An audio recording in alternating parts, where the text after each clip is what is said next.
आप सोच रहे हो कि आप भी रॉनी कोलमैन की अम्मा बन जाओगे एक्सरसाइज करने के बाद, ऐसा बिल्कुल भी नहीं है।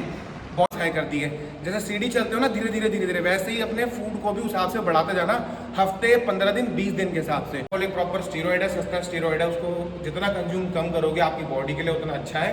क्रेटाइन एटीपी लेवल इंक्रीज करेगा, आपके वर्कआउट में भी हेल्प करेगा। तो क्रेटाइन या वर्सेस डायनाबॉल, क्रेटाइन बेस्ट रहेगा आपके लिए।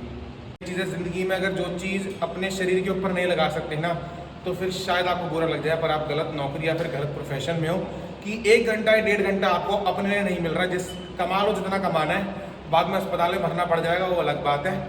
स्वागत है आपका चौधरी फिटनेस में। और भाई बहुत ज़्यादा क्वेश्चन आ रहा था कि आर्म्स को लेके कि आर्म्स का जो साइज़ है भाई वो इतना पूरा साल मैच्योरिटी में क्यों रहता है, क्यों 16-17 इंच का रहता है, चाहे ऑफ सीज़न हो चाहे आपका ऑफ सीज़न हो।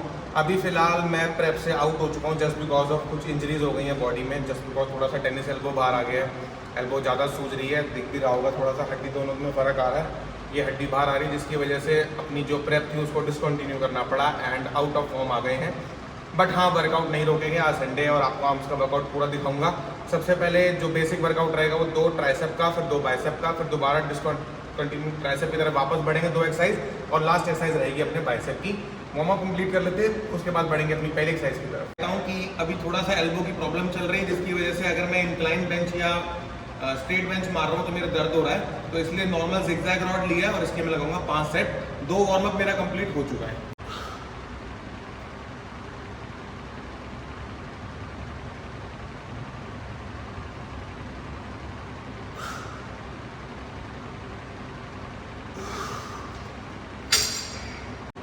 दो सेट वार्म अप के और फिर उसके बाद 5 किलो 10-10-10 के 3 सेट मारे हैं। इसको हैवी लेके नहीं जा रहा क्योंकि एल्बो में पेन हो रहा है। तो पहला क्वेश्चन जो मैं पिक कर रहा हूँ वो ये था कि एक क्वेश्चन आया था कुछ लड़कियों का कि जो आप वर्कआउट बता रहे हो वो बेसिकली लड़कियों के लिए है या नहीं है। देखो लड़कों के अंदर टेस्टोस्टेरोन लेवल हाई रहता है, जिसकी वजह से उनकी मसल बिल्डिंग प्रॉपर्टीज काफ़ी अच्छी रहती है। लड़कियों में एस्ट्रोजन लेवल ज़्यादा होता है।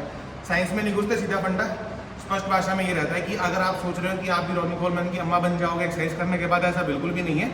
बॉडी टोनिंग के लिए बहुत ज़रूरी है। अगर कार्डियो ज़्यादा ओवर करोगे तो बहुत जो बॉडी के कुछ ऐसे पार्ट्स हैं वो सैगी हो जाएंगे, जो लटक जाएंगे, फिर चाहे वो काफ्स हो चाहे वो ट्राइसेप हो, और भी बहुत सारे ऐसे बॉडी पार्ट्स हैं, चाहे लोअर टमी हो, वो सारा का सारा सॉगी हो जाएगा और लटकना शुरू कर देगा अगर आप एक्सेस फैट एक बारी में लूज कर दोगे।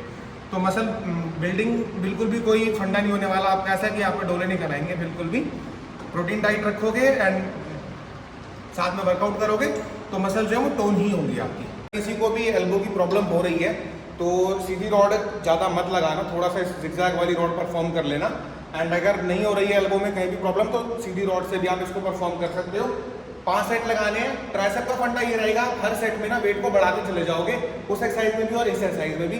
बाइसेप को मैं अभी अगली एक्सरसाइज बताऊंगा कि परफॉर्म कैसे करना है।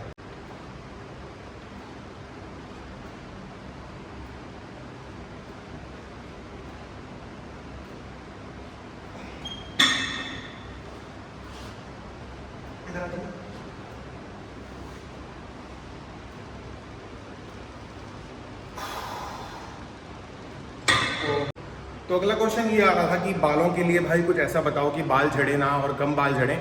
2 चीज़ें हो सकती हैं, या तो आप अगर टैबलेट फॉर्म में जाते हो तो बायोटिन के टैबलेट्स आते हैं, वो यूज़ कर सकते हो। अगर बायोटिन के टैबलेट नहीं यूज़ करना तो प्याज होती है, अगर वीकेंड पे टाइम मिलता है आपको, प्याज को ग्राइंड आउट कर लेना, उसको फिर मसलिन क्लॉथ से छान लेना एंड फिर उसके पाउडर, उसके जो पानी होगा उसको अपने बालों में लगा लेना। लेकिन दिक्कत ये है उससे थोड़ा स्मेल आएगा बालों में, तो उसके बाद शैम्पू भी करना पड़ेगा। और मेरी 2 एक्सरसाइज ट्राइसेप की कंप्लीट हो चुकी है। बढ़ूंगा अपनी बाइसेप मूवमेंट की तरफ, थोड़ा सा आउट ऑफ अपना रूटीन जाऊंगा, थोड़ा बता देता हूँ पहले। अब बाइसेप आपको कंट्रोल कैसे करना है। 10 या 12.5 किलो का डंबल मैं ले रहा हूँ और मैं 10 का ले रहा हूँ। पहला सेट 12 रेपिटेशन का और हर सेट में ना फिर मैं 3-3 रेप बढ़ाता चला जाऊंगा इसके, यानी 12, 15, 18 और लास्ट रेप में फिर 20 रहेगा। थोड़ा सा जो फॉर्म चेंज होगा वो ये रहेगा कि हाथ को सीधा लगाने की बजाय ना नीचे मैं हल्का सा टिल्ट आउट करूंगा।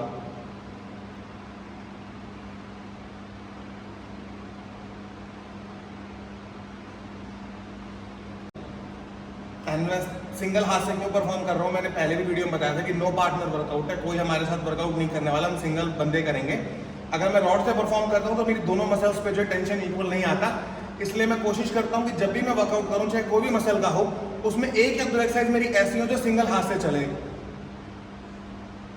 जैसे कल हमने जब लेग्स परफॉर्म करी थी तो हैमस्ट्रिंग्स के लिए हमने सिंगल हैमस्ट्रिंग कर्ल मारा था। आज अपन बाइसेप के लिए पिचर और ट्राइसेप के लिए रोप लगाएंगे। थर्ड क्वेश्चन की ये था कि भाई बहुत साइंस इन्वॉल्व कर रहे हैं आजकल मसल बिल्डिंग के अंदर की इस एंगल पे मारो उस एंगल पे मारो, एंगल सारे के सारे धरे रह जाएंगे जब आप हैवी मारना शुरू करोगे और अपने आप को पुश करोगे वर्कआउट के अंदर। बहुत सारे लोग, आप भाई हर बंदा कोई ना कोई अलग बात बोल रहा है कि भाई प्रीचर मत मारा करो, इससे ट्राइसेप के ऊपर कम लोड आता है जिसकी वजह से बाइसेप की जो मसल है वो टूट भी सकती है। भाई सारा साइंस वाइंस गया भाड़ में।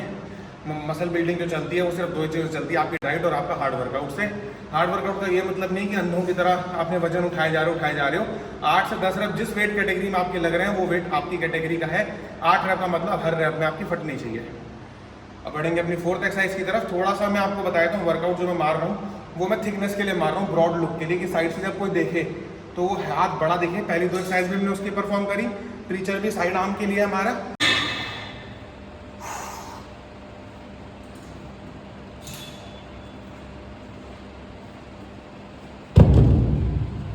तो फोर्थ क्वेश्चन ये था कि कितना प्रोटीन हमें लेना चाहिए और भाई आपकी डाइट में आप कितना प्रोटीन लेते हो। देखो, अगर आप एक बिगिनर हो ना, सीधा फंडा हर बंदा यही बोलेगा आपको कि अपने बॉडी वेट से 1.5 से 2x अपने प्रोटीन लेना है। यानी अगर मैं 100 किलो का एथलीट हूँ तो मेरे को 150 से 200 ग्राम प्रोटीन लेना है।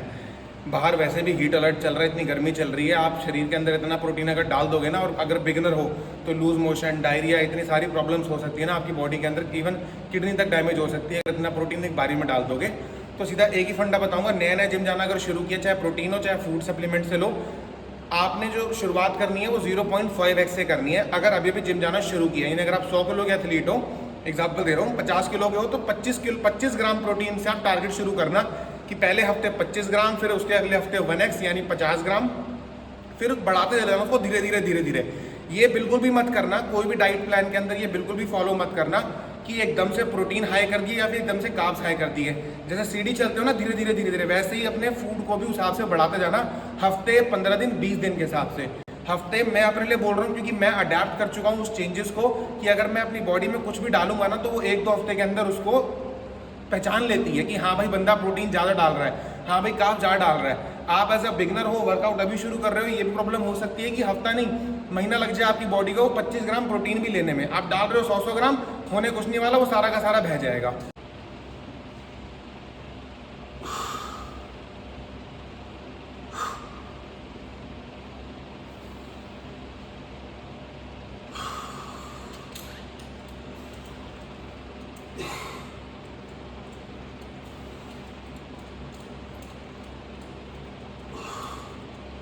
सिंगल हैंड रोप पुली, अगली एक्सरसाइज। अब ये दोबारा से मैं सिंगल हाथ से क्यों मार रहा हूँ, मैंने बताया कि अगर मैं इस पर रोप पहले लगा लूँगा तो मेरा ट्राइसेप दोबारा फटीग हो जाएगा और मेरे पास उतनी पावर नहीं बचेगी कि मैं अपने बाइसेप को एंड कर सकूँ अच्छे वर्कआउट से। तो और मसल भी इक्वल नहीं रहता है, मसल में भी इम्बैलेंस आने लग जाता है, जिसकी वजह से ये परफॉर्म कर रहा हूँ। 4 सेट इसमें लोड बढ़ाऊंगा मैं, यानी तीसरी प्लेट से मैंने पहला सेट मारा है, चौथी, पाँचवीं और फिर 5वीं प्लेट से मैं आखिरी सेट मारूंगा। अगले क्वेश्चन की तरफ बढ़ते हैं कि भाई ऐसे कौन से टैबलेट्स या फिर यूज़ करें हम, या फिर क्रेटाइन यूज़ करें या फिर डायनाबॉल या नावर की तरफ जाएं। देखो दोनों की प्रॉपर्टीज़ बहुत अलग हैं, ठीक है। अगर आप क्रेटाइन की तरफ जाते हो बॉडी में वाटर लेवल इंक्रीज करेगा, अगर आप डायनाबॉल की तरफ जाते हो वो सिर्फ और सिर्फ मसल्स के अंदर आपके वाटर लोड करेगी। डायनाबॉल एक प्रॉपर स्टीरॉइड है, सस्ता स्टीरॉइड है, उसको जितना कंज्यूम कम करोगे आपकी बॉडी के लिए उतना अच्छा है। क्रेटाइन एटीपी लेवल इंक्रीज करेगा, आपके वर्कआउट में भी हेल्प करेगा। तो क्रेटाइन या वर्सेस डायनाबॉल, क्रेटाइन बेस्ट रहेगा आपके लिए। ट्राइसेप की मेरी लास्ट एक्सरसाइज रहेगी रोप। मैं सेम इसमें वही करूंगा, लोड अपना हर सेट में बढ़ाता चला जाऊंगा और रेपिटेशंस मेरे 18 से 16 और फिर 1-1, 2 रेप कम होते चले जाएंगे जैसे जैसे मेरा वेट इंक्रीज होगा।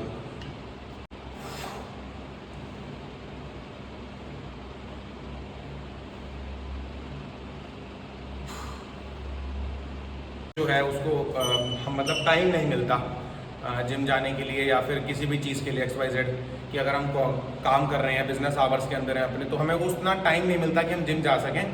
इवेंचुअली मैं खुद गुड़गांव में जॉब करता हूँ एंड उसमें 10 घंटे का मेरा टाइम 11 घंटे 12 घंटे का इन एंड आउट रहता है। तो वो 24 घंटे हर एक के पास है, मैनेज आपको कैसे करना है। अगर सिर्फ एक चीज़ है ज़िंदगी में, अगर जो चीज़ अपने शरीर के ऊपर नहीं लगा सकते ना तो फिर शायद आपको बुरा लग जाए, पर आप गलत नौकरी या फिर गलत प्रोफेशन में हो कि 1 घंटा या 1.5 घंटा आपको अपने लिए नहीं मिल रहा। जिस कमा लो जितना कमाना है, बाद में अस्पताल में भरना पड़ जाएगा, वो अलग बात है। बदनाम इसलिए हो रखे हैं जिम क्योंकि वो चूरन मिट्टी का नाम दे देते हैं, जो पब्लिक के बस की नहीं है। वो सिर्फ ये बोल देते हैं कि चूरन पाउडर लेकर के बॉडियाँ बन रही हैं, नेचुरल बहुत अच्छे तरीके से अचीव करी जा सकती है शिद्दत से अगर मेहनत करोगे तो।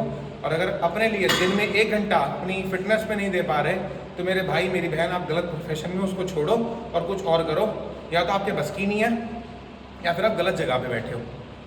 अब एंड करेंगे अपना वर्कआउट अपने बाइसेप से। लास्ट एक्सरसाइज रहेगी जिसके मारूंगा मैं 7 सेट। थोड़ा समझा देता हूँ कि उसको परफॉर्म कैसे करने वाला हूँ और क्यों सिर्फ और सिर्फ मैं बाइसेप की 3 एक्सरसाइज मार रहा हूँ वो भी बताता हूँ। सो अब बाइसेप पे ना सबसे मेन क्वेश्चन आता है कि यार हैवी मारे या फिर हल्का मारे। बहुत छोटा मसल है, बेबी मसल है। इसके ऊपर अगर बच्चे के ऊपर ज़्यादा लोड डाल दोगे बच्चा खराब ही होगा, इसलिए बेबी मसल है। हफ्ते में 1 बार ट्रेन करो। आर्म्स का वर्कआउट जो बताया आज वो 1 बार भी ट्रेन करोगे इनफ है। एक्सरसाइज परफॉर्म कैसे करनी है, 2 3 4 5 6 7 आपकी लोअर चेस्ट तक पिक करना है, फिर ऊपर 1 2 3 4 5 6 7।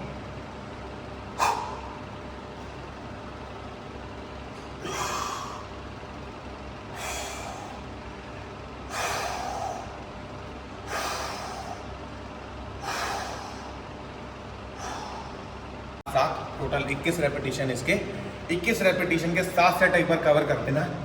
1 से लेकर 7वें सेट में आपकी बुरे तरीके से हालत ख़राब हो जाएगी। एंड लास्ट क्वेश्चन, आर्म्स के वर्कआउट को यहाँ पे रैपअप करेंगे। इतना ही था हमारा आर्म्स का वर्कआउट। टोटल हमने परफॉर्म करी 7 एक्सरसाइजेज, जिसमें लास्ट एक्सरसाइज मैंने आपको बता दी है कैसे मसल पे टेंशन डालना है आपने। और बात रही वैसे भी बात बहुत ज़्यादा हीट चल रही है तो बॉडी को ठंडा रखने के लिए एक और चीज़ आ रही थी कि यार दही की कंजप्शन कैसे करनी चाहिए। भाई दही जो देखो दूध होता है ना उसकी तासीर बहुत गर्म होती है, तो ये एक छोटा सा मिथ है कि जो दही होती है ना वो आपकी बॉडी को ठंडा कर देगी। इसका ये मतलब बिल्कुल भी नहीं है कि आप पहले 1 किलो चिकन खा लो फिर उसके बाद अगर आप दही खा लोगे तो प्लस माइनस 0 हो जाएगा। उल्टा ऐसा बाथरूम बैठोगे ना 2-4 घंटों के लिए कि हालत ख़राब हो जाएगी। तो इसको प्लस माइनस 0 करना बंद कर दो। दही को थोड़ी क्वांटिटी में लो एंड जितनी भी आपको चीज़ें कई बार ऐसी लगती हैं जो आपकी बॉडी को ठंडा कर रही हैं वो उल्टा जाके अंदर से और गर्म कर रही होती हैं। तो जितना हो सके अपनी बॉडी को अंदर से ठंडा रखो जूस वगैरह पीकर। एंड जूसेस में भी काफ़ी जो आजकल फैला रखा था, मैंने पहले भी बताया था, ट्रॉपिकाना वगैरह, उनको अवॉइड क्यों करना है क्योंकि उसके 100 ml के अंदर 10 से 12 ग्राम चीनी होती है। यानी अगर जो 1 लीटर का पैक आता है ना खाना समझ गए किसकी ब्रांड की बात कर रहा हूँ, उसके अंदर 100 से 150 ग्राम चीनी होती है। और मुझे ऐसा नहीं पता कि उस डब्बे के अंदर ऐसा क्या डाल रखा उन्होंने जो वो जूस की जो पैकिंग की एक्सपायरी ना 6 महीने साल भर पहुंच जाती है। कभी ठेले से जूस बनवाना 5 मिनट बाद उसमें कड़वापन आ जाता है। गन्ने का रस बनवाना 2 से 2.5 मिनट के अंदर वो पानी बन जाता है, बिल्कुल काला हो जाता है गन्ने का रस। तो ऐसा क्या है, गन्ने का रस तो बॉटल में भी आने लग गया, ऐसा क्या उसके अंदर प्रिजर्वेटिव या फिर ऐसा क्या केमिकल डाला हुआ है कि वो 6 महीने साल भर उस बोतल के अंदर पैक और आप उसको पी रहे हो, अपने बच्चों को भी पिला रहे हो। उससे अच्छा बच्चों को अपना बादाम पाउडर वगैरह पिला दोगे या फिर बाहर ठेले से, भले ही आप बोलोगे हाइजीन नहीं है, आपको नहीं पता कंपनी में जो जूस निकल रहा है वो मशीन से निकल रहा है या वो भी हाथों को मुचोड़ के निकाल रहा है। आप बोलोगे बाहर ठेले पे गंदा जूस बनता है, हाथ गंदे होते हैं, पैर गंदे होते हैं। भाई पैरों से कोई जूस बनाता नहीं है पहली बात, और अगर हाथों को भी यूज़ कर रहा है तो फिर खुद ग्लव्स लेके चले जाया करो उनकी दुकानों पे। तो ये अपने आप को बहका कर रखना कि मैं ट्रॉपिकाना पीऊँगा वो बहुत हाइजीन है, ठेले वालों के पास ना जाने, तो उनका भी काम धंधा बंद कर रहे हो और अपनी भी सेहत के साथ खिलवाड़ी कर रहे हो, एट द एंड बॉडी में चीनी डाल रहे हो। तो ये था नो पार्टनर वर्कआउट सीरीज का डे 2, जिसमें हमने पहले दिन अपने लेग्स कवर करे थे, वीडियो चैनल पे लाइव है। ये था हमारा डे 2 जिसमें आज हमने आर्म्स कवर करें। किसी पार्टनर की हमें कोई ज़रूरत नहीं है, हम खुद पे डिपेंड रहेंगे और सिर्फ एक इंसान है जो हमारे शीशे में सामने हम खुद खड़े हैं अपने आप को मोटिवेट करने के लिए। ऐसी चैनल पर प्यार बनाए रखें, लाइक कर देना, शेयर कर देना और अपने उस दोस्त या उस बहन को ये वीडियो जरूर भेजना जो आपको ये बोलते हैं कि मैं अकेले वर्कआउट नहीं कर सकता।